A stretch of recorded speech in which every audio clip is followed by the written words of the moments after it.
Hello. So this is my method for cleaning my Protein Skimmer pump on my saltwater reef tank. And it's a good idea to do this every few months or so, because otherwise you just get a bunch of gunk built up in there, and then your Protein Skimmer starts not performing as well as it should, and it affects things in the tank. Like you'll notice your corals are not as happy as they used to be, and just various other issues, a little more waste building up in the tank and that sort of thing.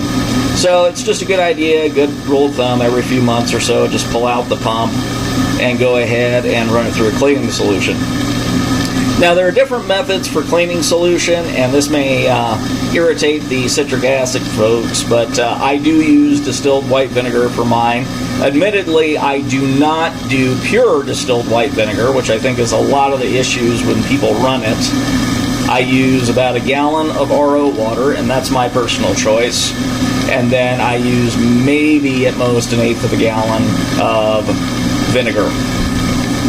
So I use RO water just for that. I know, as I said, it's a silly thing, but just for me, added peace of mind that I'm not putting any residual tap water stuff into my tank, and it just makes for a good clean process.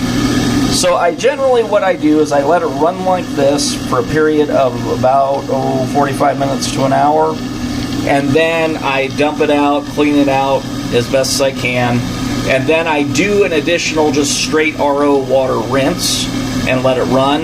And yeah, I do leave the pump plugged in, because the best way to get it in there is to let the pump do the work for you and just pull in that stuff and just flush everything out and keep recycling the water.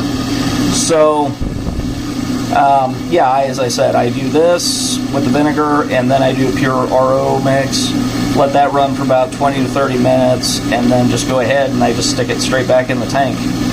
And I've done that, never had a problem, never had issues. And there has been a noticeable difference, of course, after I put it back in, when the pump has been getting a little bit clogged up, and how it performs. So don't be surprised if you haven't cleaned your pump in a while and then run it through, at how much more you're getting in your skimmer cup, because this is what's happening, is that the pump's cleaned out, and so it's actually performing the way it was designed to. So anyway, this is just kind of a simple little method that I use, and my personal preference for how to clean out my Protein Skimmer pump. And that's all I've got. Thanks for watching.